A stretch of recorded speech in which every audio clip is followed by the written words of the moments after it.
Hi guys, welcome to my channel. Here today on Abby the Witch, we are going to be doing week number 4 of the Witch's Black Lent. Last week I did not do, it was supposed to be an art piece that represented your sin that you're working with. I just ran out of time.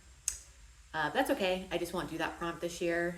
Last time I filmed, I did a poem, incantation, or invocation for the sin that I'm working with, and that is wrath.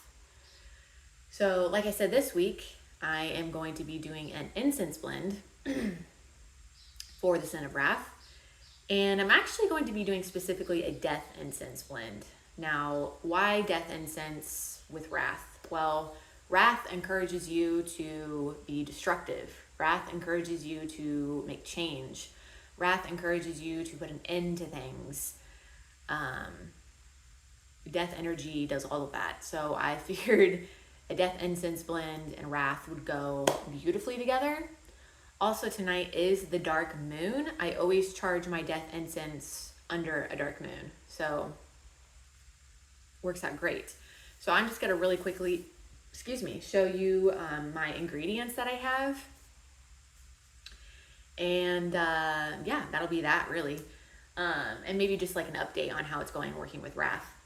So my main ingredient, kind of like my filler ingredient, dead leaves, super easy.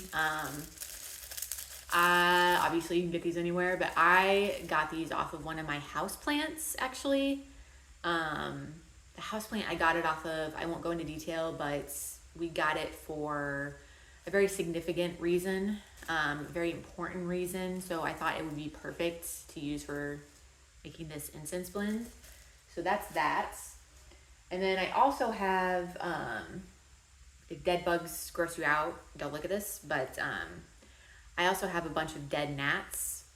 Yeah, super gross. I know, this whole trap is filled. I waited for this to get filled up.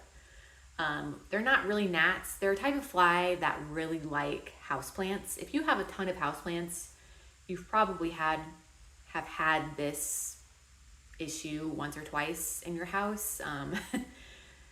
There's this like specific type of fly that really likes houseplants and living in the soil. Anyway, we've gotten it under control now. Doesn't matter, you can judge me if you want, but I saved this because I knew I would want to use it for death incense. So ton of dead bugs, perfect. I also have a dead spider I will be using, and I have this dried up corn husk behind me. I'm going to be using pieces of that as well. I will be putting it into this little leftover baby food jar, and I actually covered it with black tape that I got from the Dollar Tree, like super cheap. So yeah, I do have like this black jar, this black skull jar with dark moon water in it. But it doesn't have to be something super fancy like that. Literally, like I said, I got this from the Dollar Tree, and this is a leftover baby food jar. So I like to cover it up and make it dark because do I think the sunlight ruins death incense or dark moon water or anything like that? No, I don't think it completely ruins it, but I do like to keep it dark, you know? I think that it helps. I know there are some witches who are like really like paranoid about it, and they'll get up at like 5 a.m. before the sun comes up to like get their death incense inside or dark moon water inside, and like they'll put it in a dark closet and never let sunlight touch it, and that's fine, that's cool. Like I don't really care that much. But anyway, that's why it's covered up with dark tape though. I also had this sitting out on my altar with some black obsidian. Black obsidian I definitely associate with death energy, dark moon energy as well. It also is a volcanic type of rock. I forget what that's called, sorry. So I kind of associate that with being destructive for obvious reasons. So yeah, that's just about it, guys. I'm gonna take all of my ingredients, crush it up in my mortar and pestle, put it into my jar, and then let it charge under the dark moon tonight. And as I'm crushing it up into my mortar and pestle, I'll also be thinking about my intention. I want this to be banishing incense. I want this to have death energy, right? I'll just be like maybe even like using my poem, maybe doing some other kind of chant while I'm blending it up. But yeah, that's all I really have for today, guys. Another really super quick video.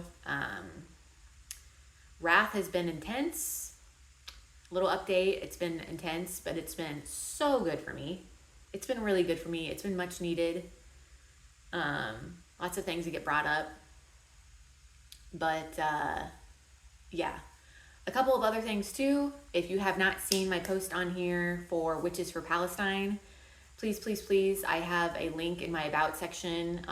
You can put questions there. There is going to be a live Q&A with 2 different Palestinian people over on, oh, I forget the name of the channel. Crap. But my last post has it. I can link it down below if I remember.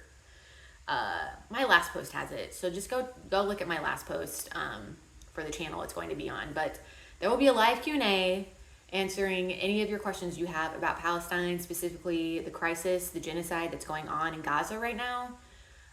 So if you open that link in my about section, you can put as many questions as you want. It'll be listed anonymously, and they will answer that in the live Q&A. Also, go ahead and check out my Instagram. That is open and public now, so you can follow me, Abby the Witch, over on Instagram. You can also pay $5 a month and follow me over on Patreon now, if you would like to. So, all right, that really is it for now. So until next time, I hope you stay very well. And as Jasmine says, I will see you all in hell. Bye. Don't forget to follow the snake.